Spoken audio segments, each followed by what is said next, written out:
All right. Hello, everyone. This is Eric Schwartz. I'm the co-founder and CEO of College for Social Innovation and the Semester in the City program. And welcome to students and maybe family members who are joining us. Really excited to have you with us. Can't wait to meet all of you in less than 2 weeks on the beginning of our opening week, and to get to know you over the course of what I think is going to be a different and also amazing semester. I wanted to share just a couple words of welcome, couple words of reflection, and then I'll pass it on to Devin Cruz, who is our Associate Director of Enrollment and Recruitment, and will lead us through the rest of the meeting.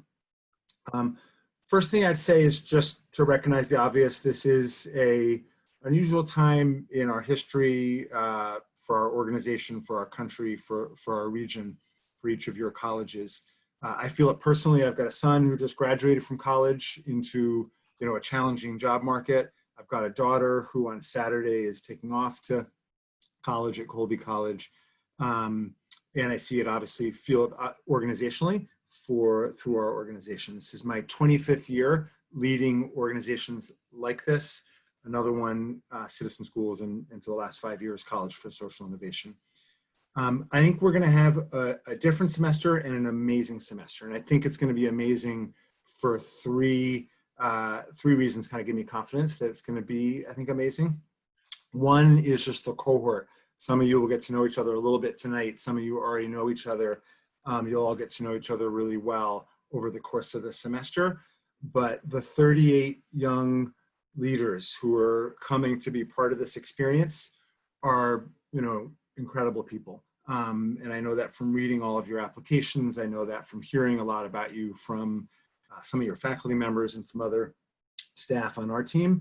And I know it just from past experience, because every semester we have this incredible experience of people coming to Semester in the City and feeling like I found my people. I found myself in different ways, and I found my people. I'm also confident that even in these unusual times, we're going to have an incredible learning semester, and I think an incredible fun semester too, because of just the staff on this team who are incredible. And we heard it loud and clear at the end of last semester from the students as they walked out the door.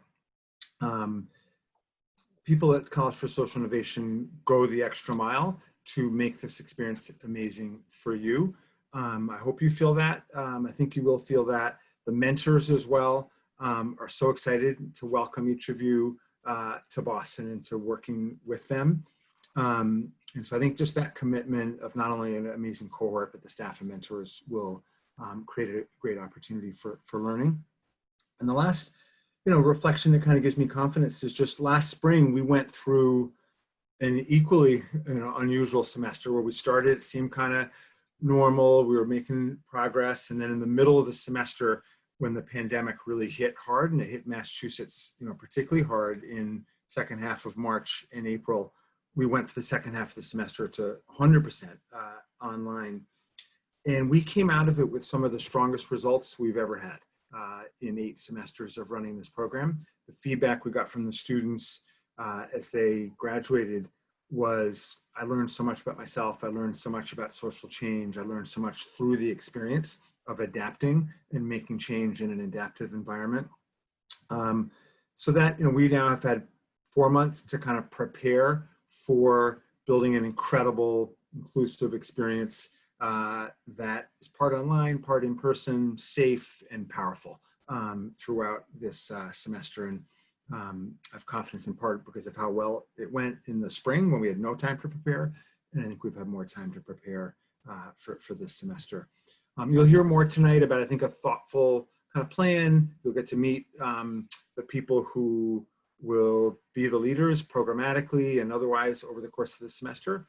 My door's always open. I look forward, as I said, to meeting each student in the program and keeping in touch with you for years to come as you hopefully build incredible careers, making a difference in the world, making a living, and feeling really great about your work.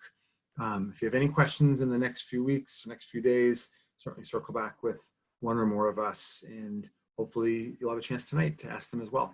With that, I'm going to turn it over to Devin Cruz to bring us through the rest of the night. Hi, everybody. I'm Devin. I think all of you have met me at this point. I did all of your interviews for the upcoming semester. I'm really excited that you're here to learn more about what fall is going to look like. I am Associate Director of Student Recruitment and Enrollment.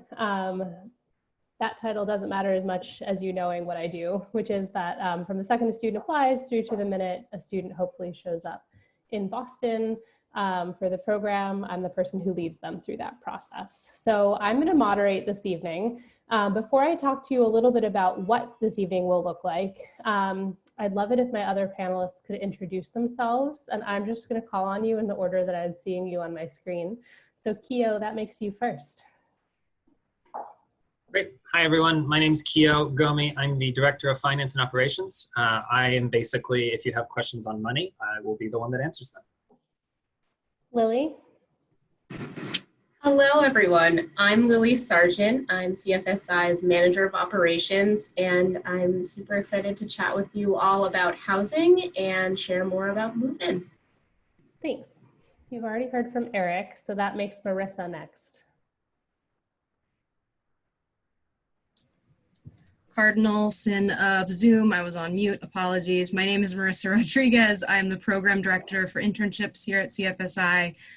So all things internship related, as well as the Friday Becoming a Problem Solver class. I'm your girl. Ashley. Hi, everyone. I am Ashley Van Edema, and I am the Associate Program Director and Senior Instructor, and I'm the lead instructor for our Wednesday night class, the Social Innovators Toolbox. And then I also help support just general student communications, and if you need anything, I will be there. I'm so excited. So welcome tonight, and thanks so much for coming. And Edith.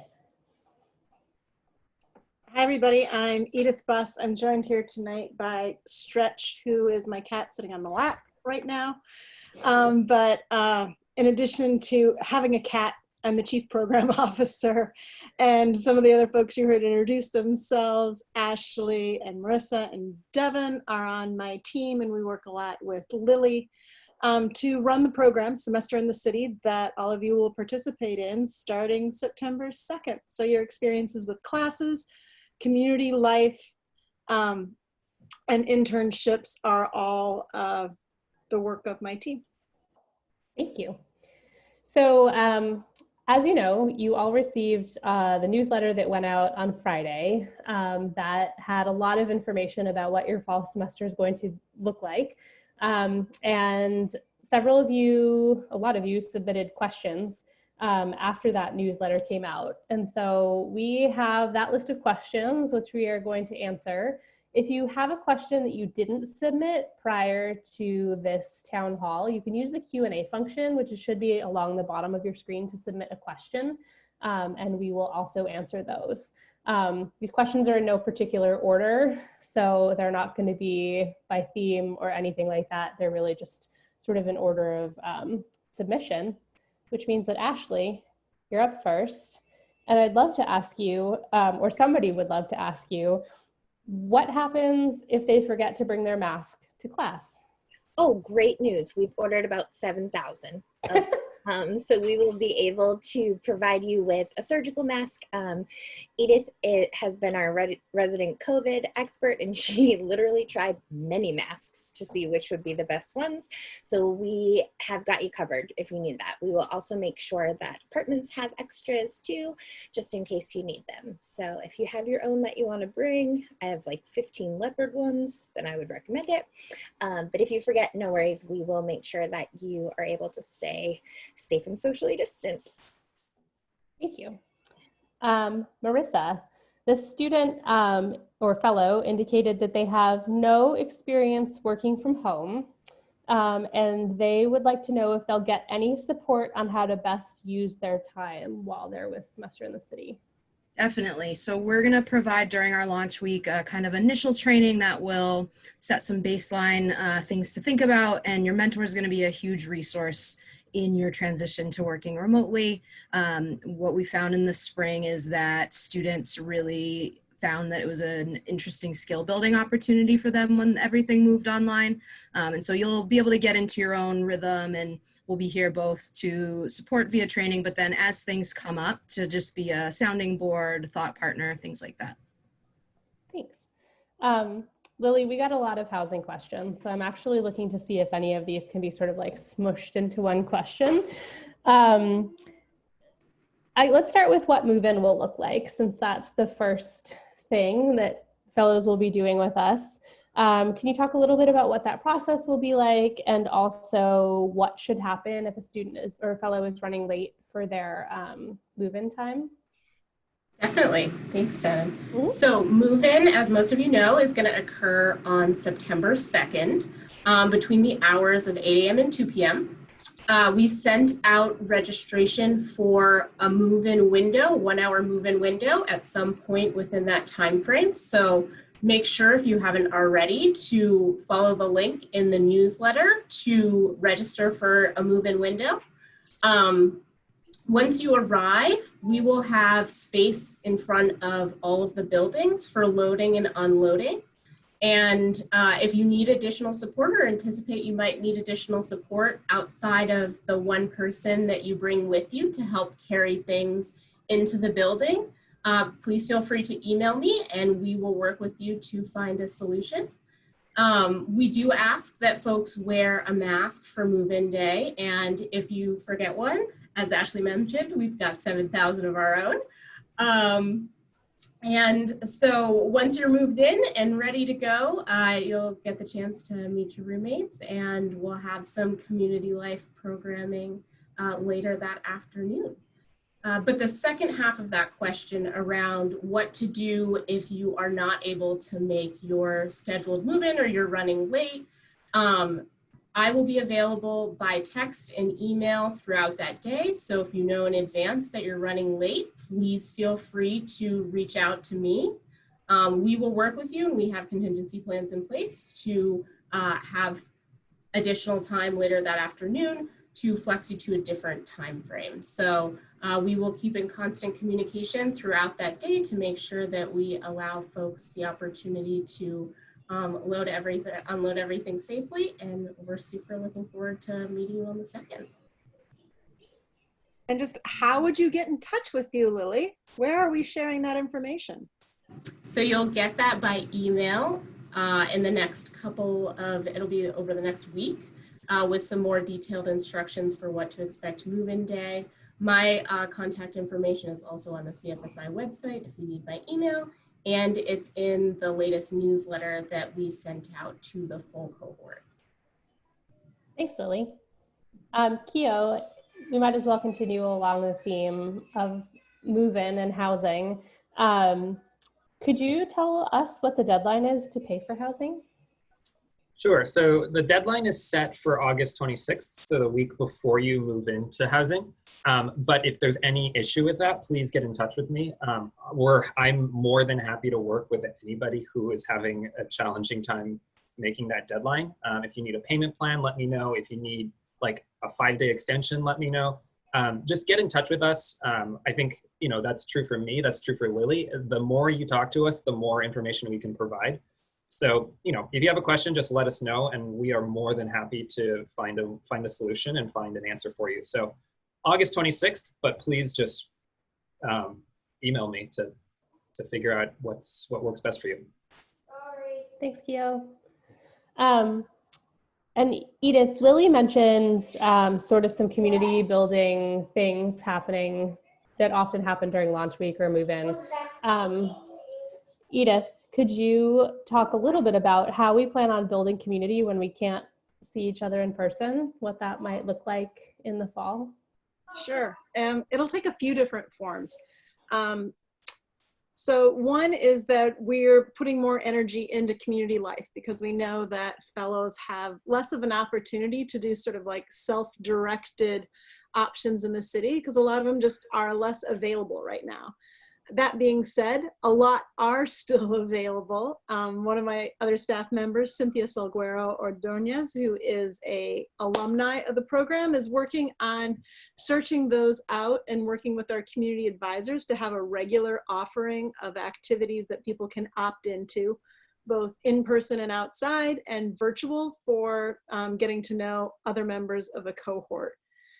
We also have put a lot of effort into designing in small groups and mixing those groups up in some cases during class time, so people have a chance to go a little bit deeper with a smaller group. There'll be one sort of like kind of homeroom group we're calling advisory groups that meets every other week. There will be HCD, which stands for Human Centered Designs. It's a project team within the class that Ashley is teaching. And then in the class that Marissa is teaching, there will be 8 sessions, including launch week during the semester when we are meeting in person for less than 2 hours. And we've prioritized those sessions for in-person time because we think that that content is most valuable if it's shared that way. And we hope that students are able to make that. If not, we have accommodations for people who have COVID-based health concerns about meeting in person. But so there's community life in courses, those advisory groups, and we'll be looking for other ways and student leadership on setting up more options within all of that. Thank you. As we're talking about move-in and sort of starting to build community, Lily, I'm going to throw it to you for a question about, is there anything that students should be doing before they arrive on September 2nd? And could you talk a little bit about the travel guidelines that Massachusetts currently has laid out? Definitely. So in preparation for move-in, everybody should review the Mass travel guidance. We are adhering to that. If you didn't see it in the newsletter, you can also find it on mass.gov. And if you go in and you just search travel order, the instructions will come up. It's pretty straightforward. I think the vast majority of folks won't need to take any action. If you are someone who is traveling from a high-risk state, you will be asked to procure a COVID test in your home state and or quarantine for 14 days upon your arrival. If you have any questions about that process or you'd like guidance and support in either procuring a test in your home state or just an understanding of the policy, I'm definitely happy to chat more one-on-one about that. Thanks. And since we're talking about travel, we've had a few different questions about Thanksgiving, and given that some universities and colleges and universities are modifying schedules so that students go home prior to Thanksgiving, I actually think that this might sort of be a question for several of you. But Ashley, could we start by asking you, what will classes look like after Thanksgiving? Absolutely. So after my Wednesday night class, our SITB class will be entirely virtual. So we'll start that way and we will finish that way. Luckily, I will get to see you all in person as part of some co-teaching on Fridays, which makes me happy. But all of our coursework including our final showcase, will be all virtual after Thanksgiving. So we did that for a few reasons. And one is that we have such a great, wonderful, diverse cohort that's coming from all different places. And we understand that going home for Thanksgiving, you might be expanding your COVID bubble a little bit. And so just to keep everybody as safe as possible, we wanted to make sure that that option is there for you. So if you know that you're not going to be coming back to housing after Thanksgiving, you're welcome to, move out at that point. But our plan is definitely to keep the housing open through the end of the semester. So for folks that don't go home for Thanksgiving or who want to go home and come back, you're absolutely welcome to do that. And then you just definitely want to check with your individual internship mentor to see what their plan is for after Thanksgiving. But we will be entirely virtual, so you can plan your life kind of around that option to not return back to the city after your Thanksgiving break. Lily or Keo, do you have anything you'd like to add to that from either a housing or any other perspective? I think Ashley did an excellent job. We just want to provide as much flexibility as possible, so we'll have the option for the early move out, but that's totally up to folks. Excellent. Thanks. All right, Marissa, we haven't heard from you from a while, so I'm going to tag you in. What should this student do, or what should a fellow do if their internship is fully in person, or in person at all, I suppose, but they feel nervous going to their internship site? What sort of guidance would you give them? Yeah, so definitely check in with myself or Ellie Carver, who's the other member of the internships team that you all will be interacting with a lot. In most cases, I think you all should have been in touch with your mentors to know those plans. The vast majority of our internships this semester are virtual, with some hybrid options that have partially in person and partially not, and then a few organizations that are providing vital or essential services that are slated to be fully in person. As of now, what we know is, according to state guidelines, there's nothing that's a extra health risk there. All of our organizations are following the state guidance and have submitted their COVID information. But if you are having any concerns, definitely reach out to myself or Ellie at that internships@College for Social Innovation email. And we can work with you to figure out next steps and check in with your mentor, things like that. Thanks. Edith, it seems like sort of a good transition into, this is two questions, which I think go together well. What sort of mental health care will fellows have access to while they're in Boston?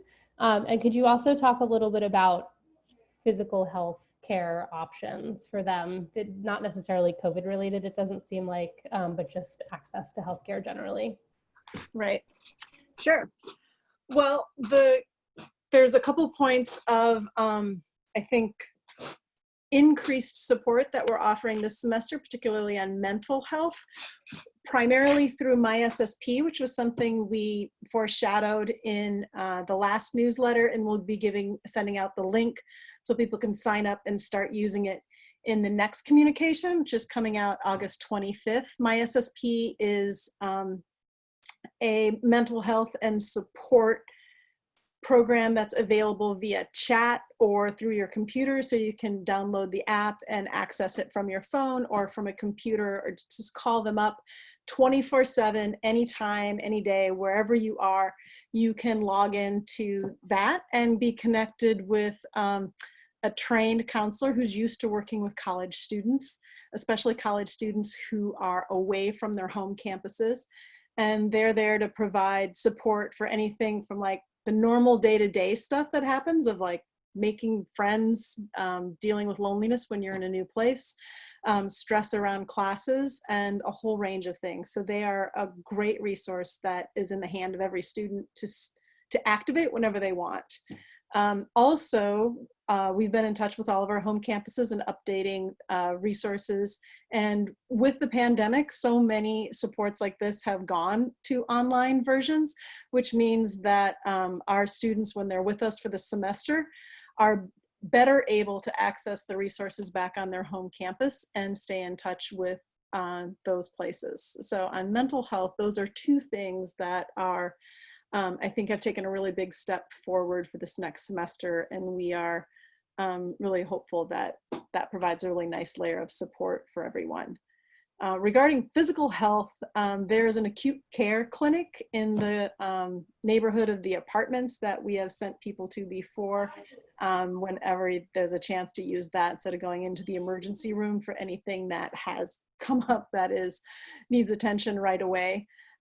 We've collected everybody's health insurance information, and I think people have their own doctors, and where that is also more available online. I know my daughter had an online doctor's appointment today, that those are more available to students in this setting too. But we also have some of those local resources like the acute care clinic and a relationship with the nearest hospital, and have sort of a set of players, including the mayor's hotline, which if you do not have a primary care physician or insurance is also set up to help guide people to health resources that they might need while they're in Boston.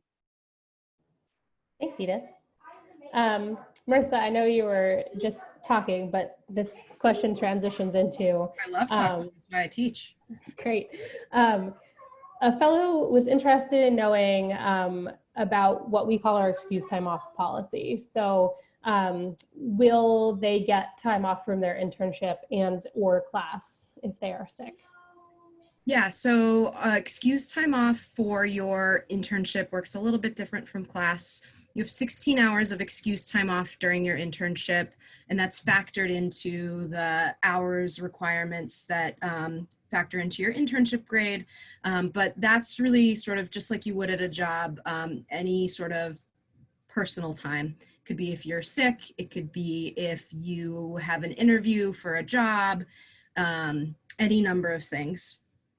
If you go over that 16 hours, not the end of the world. Like if you happen to get a cold because it's fall and the seasons are changing and you're out for 3 days instead of 2, you'll have an opportunity to make up those hours. You'll work with your mentor to do that. And then in instances where more long-term leave is needed, if there's a health issue or something along those lines, a family emergency, we would work with Edith to schedule a leave from the program that would then prorate your hours so that you wouldn't be penalized beyond that. So officially 16 hours of ETO, and then we work with any extenuating circumstances to make sure that we have a plan and a path forward on that piece. Thanks, Marissa. Keo, I'm going to ask you some money questions, if that sounds good to you.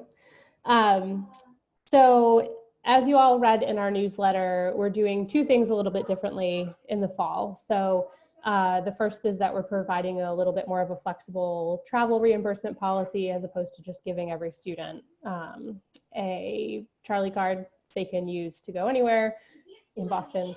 And we're also doing food a little bit differently and giving a reimbursement for food instead of providing meals.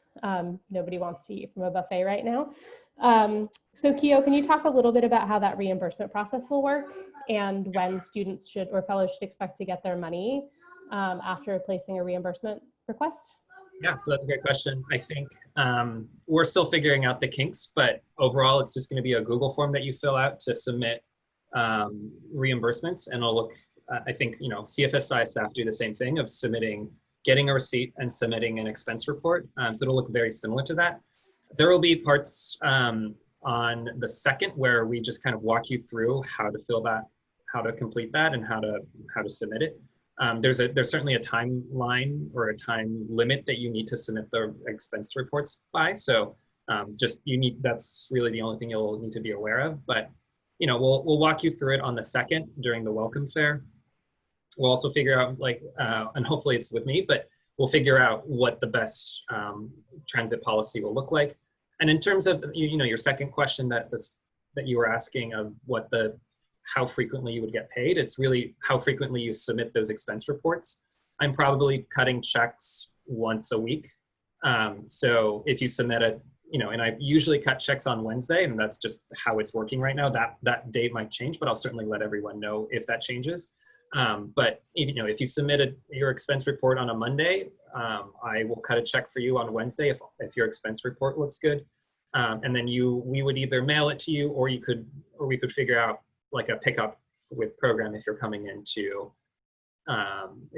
for class. So there's aspects that we're still trying to figure out, but expect to get paid within a week.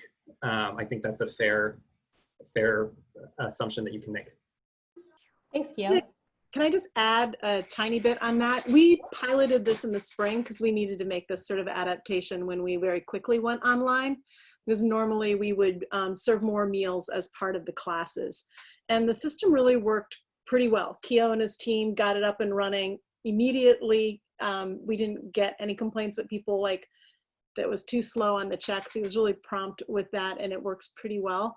And we just are looking forward to being able to offer that again for its flexibility. And just to note, we know that requires you to put out the money on the front end. And so we do want to be getting you the reimbursements paid as quickly as possible. But we do that because basically because of tax law and if we did it a different way, you would have to report it as income and pay taxes on it, which would make it less valuable.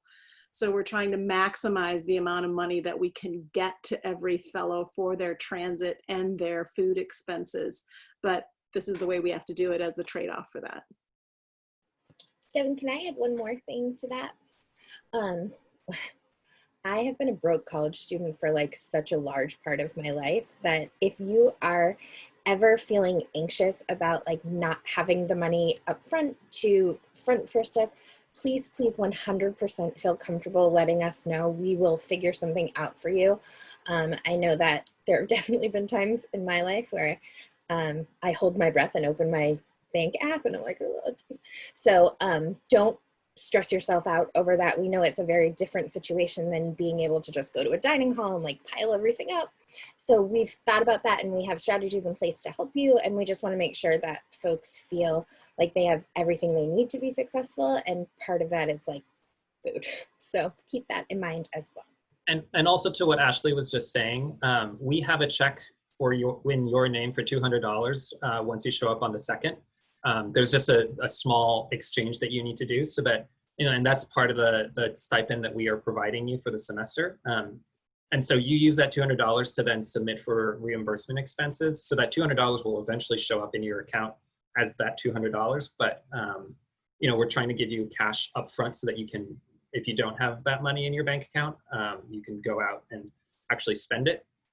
So hopefully that removes some stress for you as well.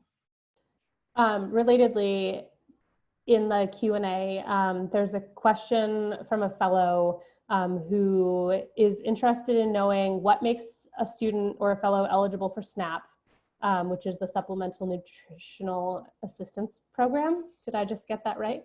And is their family's income considered when they're applying? I can take that one. Cynthia has done a lot of work on this and is going to be available, and we'll check in with every fellow individually at the welcome fair on the 2nd about SNAP. Your family's income counts if you are living at home, and that is you are a member of that household. If you are living in the apartments in Alston, you are your own household, even though you have other roommates. Your income and you is what gets evaluated. So we have the forms and a guidance on how to, and Cynthia is really knowledgeable to walk each fellow through that so that they can get in an application early. And you should receive a decision within a month. We think from everything that we've learned and looked into, and particularly with some of the changes that have been enacted by Congress since the coronavirus pandemic hit, that expanded this benefit for college students, that it's going to be a great way to open up more resources and support for people. So we really want to make sure that everybody who has an interest gets supported and gets in their application early. Thanks. So 2 other questions in the Q&A. I think they're both for you, Marissa, and so I'm going to link them together. The first was, when should we expect our work schedules? And the second is, should a fellow be in contact with their mentor if they haven't received their organization's COVID guidelines? Both great questions. So there's a couple of avenues for those. Once you get here for launch week, you are going to have a session with your mentor called Meet Your Match. Usually it's like a big event that everybody comes together. We're doing it a little bit differently. So it'll be a one-on-one guided session with you and your mentor where they're going to give many more details around like what your day-to-day is going to look like, what you need to think about, and sort of anything, any questions that they need to answer to sort of help you start the semester strong in your internship. So specific work schedule questions, Meet Your Match is a great spot for that. In general, you're going to be working 8 hours Monday, Tuesday, and Thursday, and 6 hours or so on Wednesdays to give you time to transition to class. For most folks, that'll look like some version of a 9 to 5. If you're in a school, depending on what the plans are. You might have that schedule skewed a little bit earlier or later. Also, because a lot of you will be working virtually for at least part of the time, there's going to be slightly different sort of expectations around schedule and how you fit that in and take breaks. And so we'll be talking more about that during the sort of introduction to remote work session as well, about how you can help to sort of add some structure to your time and make sure that you're sort of balancing those pieces. On the COVID guidelines, we have been collecting all of that from your mentors within the last week or so, because we know that a lot has changed since they applied and you all had your match meetings. So we'll be providing that information during launch week as part of your prep for Meet Your Match. If there's anything, if you're in an internship and you're wondering like about something related to something you might need to pack for those guidelines or anything like that that impacts how you're planning before you leave, definitely reach out to us or your mentor with any sort of specific questions. But overall, during launch week, we're going to give you a lot more detail around some of that and start that process. And will launch week be in person or virtual? I think that's a 3-person question. Edith, Marissa, Ashley, your thoughts? I'm unmuted, so I can go. The answer is yes, and the vast majority of launch week is virtual. We have a couple of sessions that are slated to be in person. One on the last day of launch week is sort of your first BAPS class, and in those instances, everything Edith mentioned before around fewer than 2 hours or less, and being split into clusters that gives us smaller groups that you all can spread out will apply to those. And the schedule will be going out early next week, I believe. Edith, you maybe jump in and save me here.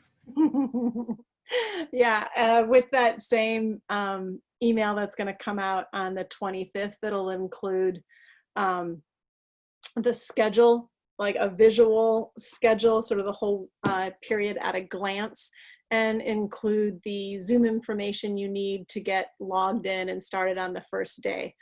The welcome fair is happening just like around the corner from the Alston Apartments. We want everybody to come to that. That is in person, but it is not a class. It is not a big group gathering. It is an outside setup of tables. We have tents. And our lovely staff members, like the ones you see here today, will be following up with each person individually on these series of topics. That's, for example, where Cynthia will be sitting at a table to check in with everybody about food and SNAP and help them get started on their SNAP application right then. Keo will be exchanging a W-9 form for a $200 check. We'll be doing all sorts of things like that, but those will also be masked, outdoors, socially distanced, and one-on-one to launch week. And then a lot of the rest of it will be virtual and with everyone together with breaks, with small groups. We'll keep mixing it up so that it is not just a giant, boring Zoom meeting, I promise. And at the welcome fair, we have prizes for you. All kinds of fun prizes. I am incredibly rewards motivated, so we definitely made sure that we had some surprises and some treats and things for you. So if you also like stuff, I think that that's a nice benefit of us doing it this way, is that you get to kind of trick or treat for swag. I like stuff. I hope staff is included in that, Ashley. We'll do stuff and food. We're also going to feed you at the welcome fair. So that first probably meal once you're moving in and you're like, what am I going to eat for my very first meal? We've got you covered on that. Great. Keo, you talked about reimbursements a few minutes ago, and there was a question about gym memberships, which is something that we often mention at some point during our onboarding process. Could you talk a little bit about how that will work? Yeah, so it'll look very similar to the reimbursement process itself will look very similar to the reimbursement process that I just described earlier. I believe that fitness centers and gyms have reopened. I haven't been to the gym since pre-pandemic, but I think that, that reimbursement amount is really designed for your wellness, your physical wellness.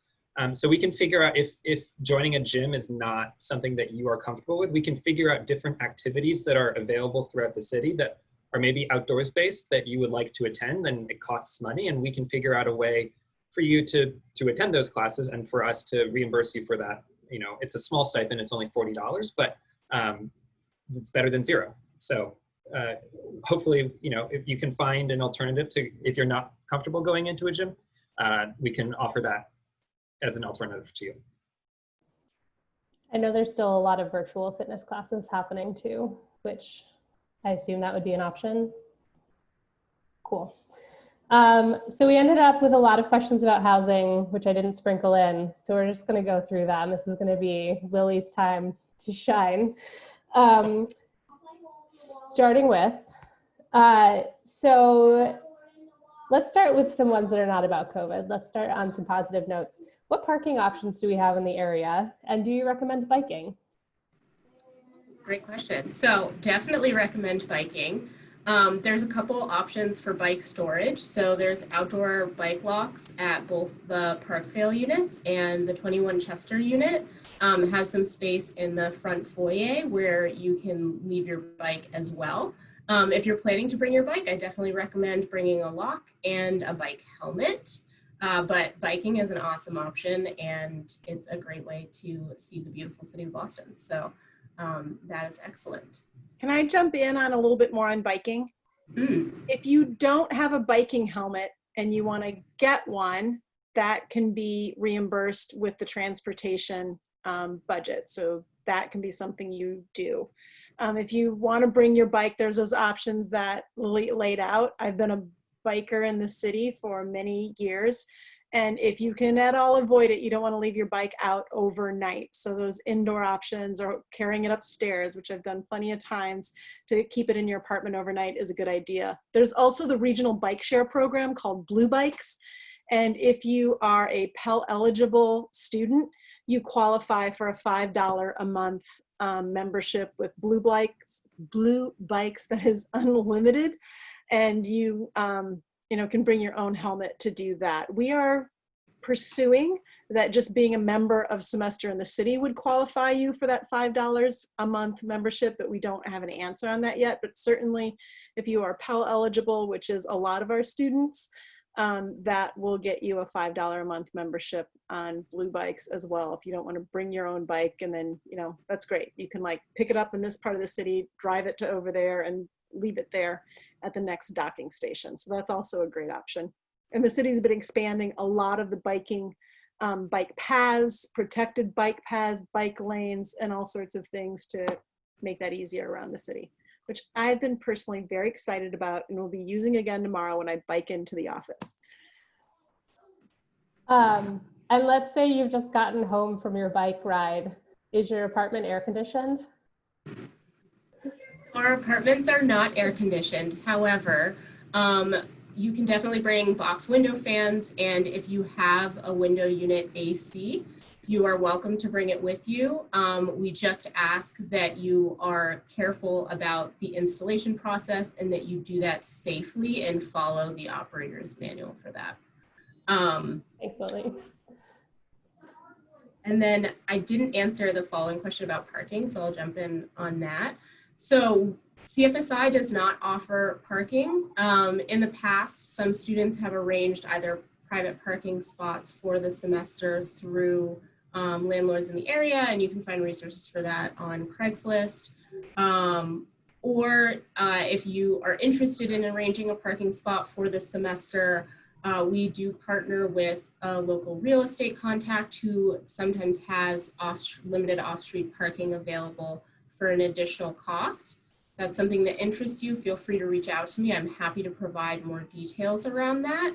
And then if you're just thinking from the move-in perspective, we will have a loading zone blocked off on the day of move-in so that you don't have to worry about locating a parking spot for that.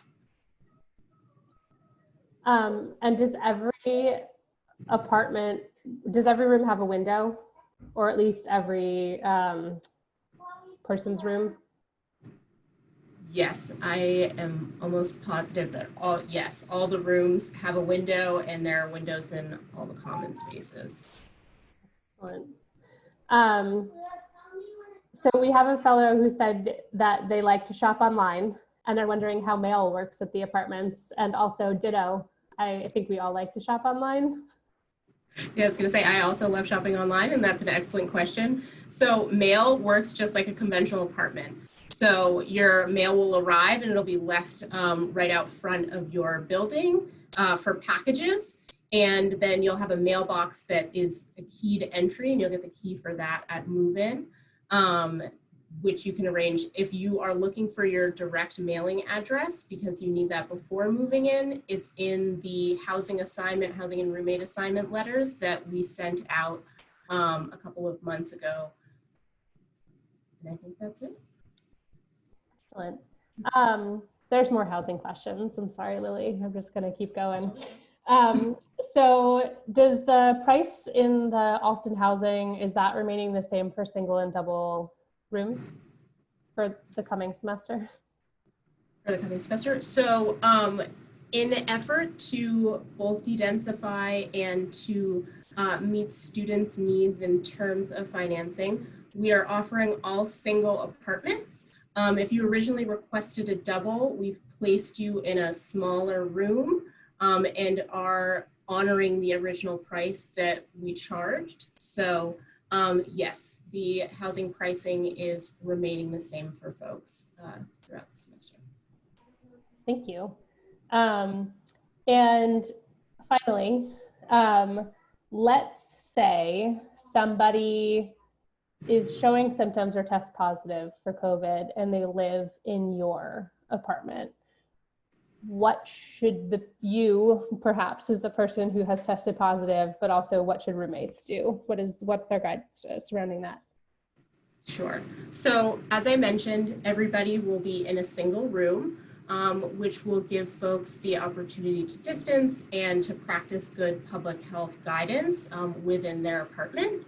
So if you are the person that tests positive, we ask that you do your best to socially distance from your roommates, to mask, and to stay in a space independently. So that would be your bedroom in most cases, and to limit the use of the bathroom. So all the apartments have 1.5 or 2 bathrooms to exchange and make sure that you're limiting the use of the bathroom in the shared space so that you can accommodate good public health guidance. We have on-call staff to provide any additional support should you have questions, and we have a pretty detailed outline of that full process that's available in the newsletter, FAQs, and for additional information as needed. I think that covers it. Yeah. Thank you. And finally, so this is the last question that we have. So if you have a question that you are feeling like you need to ask, please make sure you put it in the Q&A ASAP so that we don't end our conversation before we get to it. But the last question for Keo is, if Semester in the City were to get canceled, what would that look like in terms of finances? Yeah, so I think it's really important that we defined canceled. That's the number one thing, is that if truly in October everyone says SITC is canceled for the semester, we will absolutely offer you a refund. We don't envision that happening because, as Eric mentioned at the very beginning, we transitioned to a pretty virtual mode in the spring, and we're also not a large university like a UNC or a Notre Dame that have recently, said they were in person and shifted to virtual. We are a cohort of, at the moment, 37, 38. And so, we feel like we're already a lot more de-densified than a lot of these other universities. So we don't envision a scenario where we will have to cancel our semester. And we certainly hope that you are not hoping that we get canceled for the semester. But as long as we don't cancel, there will be not an opportunity for a refund. So yeah, that is our stance. That's a hard way for me to end that on. Devin, you should have given me a happier question to end on. But, Sorry. but the happy news is that we do not plan on canceling our semester. Right. And I'll add on, in this spring, we kept housing open through the entire semester. People did not have to leave, did not have to move out on any timeline other than their own and the one that officially marked the end of the semester. Boston was in much worse shape in the spring. We were on lockdown. Now we're all in phase 3. There's so many things that we can do, and the virus load in the community is just a fraction of what it was before. We were able to have fellows continue their classes and their internships and stay in their housing through that in the spring, which gives us a lot of confidence here for the fall. We have, however, set up if there are levels of virus circulating and community spread that we laid out in the newsletter, and the state changes its guidelines, we will follow those, which might mean that some of those in-person classes that we've really worked hard to preserve and prioritize may shift fully online if we see a real change in the entire Boston area. So we are prepared for that. We've set ahead of time what those standards are. I think it's more than 10 cases per 100,000, and a positive test case rate over 5%. Right now, I think in Massachusetts, we're at about 1.4%, and our cases per 100,000 are under 5. So that would represent a really giant change from where we are now, and that would signal that we move those classes online. But the spring and how adaptable people were and what we were able to do gives us a lot of confidence about that. We do have 2 more questions, so I'm going to save the happier one for second question because it's about food, and that is a happy place for a lot of us. But I'm going to start with Lily. Can you elaborate a little bit on the guest policy for the fall, and specifically, will family members be able to come visit the apartments? Sure. So we have updated our guest policy in response to COVID-19, and we are not allowing guests in the student apartment outside of SITC participants. So certainly chaperoned guests from the cohort are allowed to visit each other in apartments. We just ask you to limit it to 2 guests at a time. Certainly folks are able to visit with family outside of the apartments and interact throughout the city of Boston. We place no regulations around that. Yes. Thanks.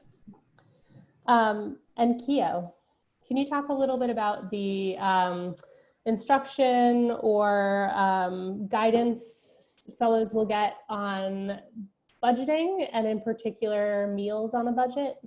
Yeah, so absolutely. We will provide a training and for that purpose.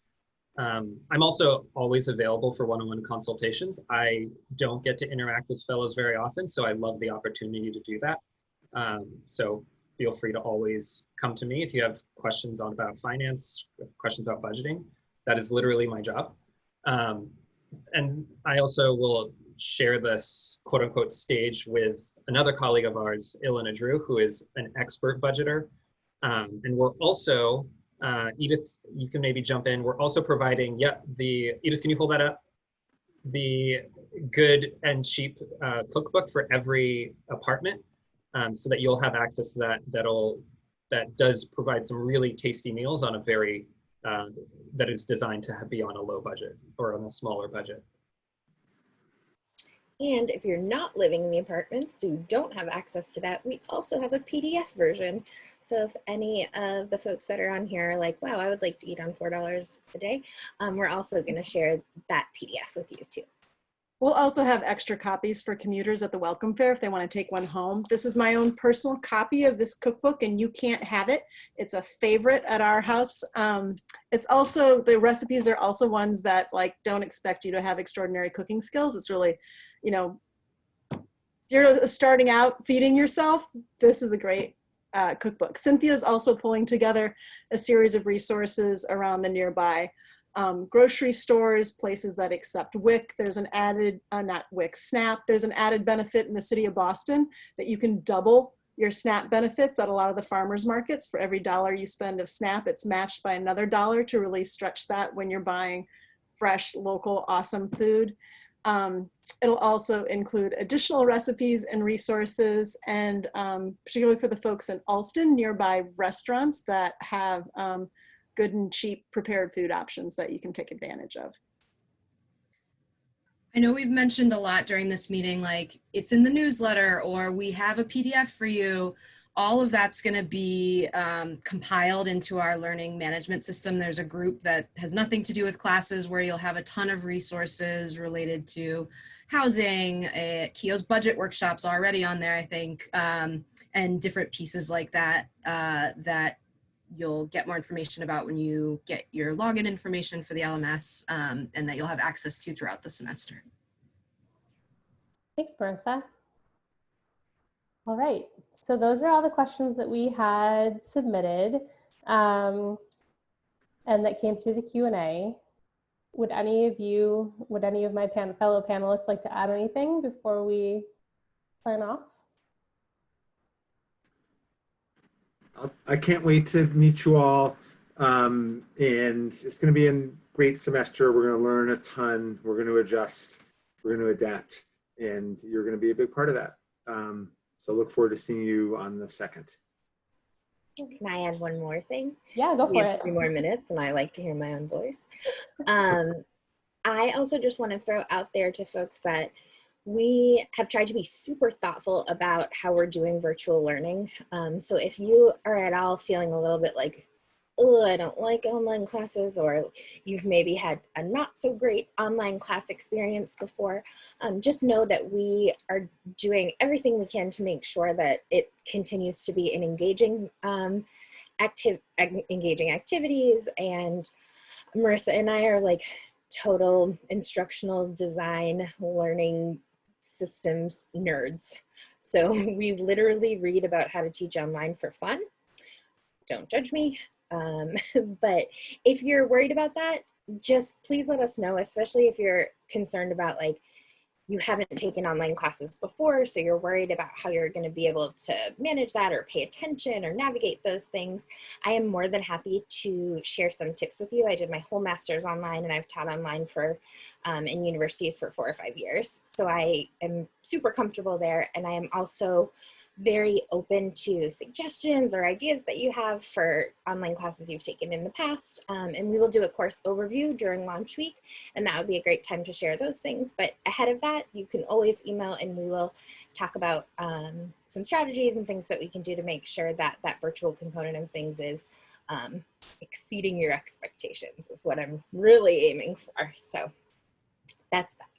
And during launch week, in at least one of the sessions, I think it's the remote working session, there will be some alums from spring there that'll be able to talk a little bit about their experience, both with sort of transitioning online in their internships, but also any like pro tips on the classes and things like that. Thanks. Edith, you're muted. Count myself lucky to have Ashley and Marissa on my team, because Ashley was teaching online classes before she got to us, and Marissa has been digging into it so deeply through her master's program that both of these folks are not folks who like suddenly had to like gasp and jump into the deep end in the spring like so many instructors who hadn't done online before, and they've only had the chance to like deepen and expand how we want to treat that for the fall. So I just want to underscore that with they look young and chipper, but they've been at it for a long time. On that note, thank you all for coming to listen to us chat about fall.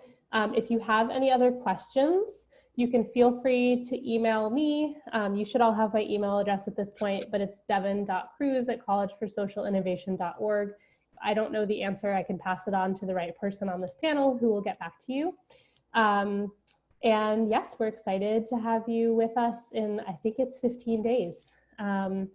So in the meantime, if any of your roommates wanted to watch, couldn't come, I know you're all texting on the side because sometimes you tell me that in emails, let them know that we recorded this. So we'll be sending it out if folks want to watch who weren't able to make it. But thank you so much. We appreciate having you here. See you soon, everyone. Bye. Bye-bye.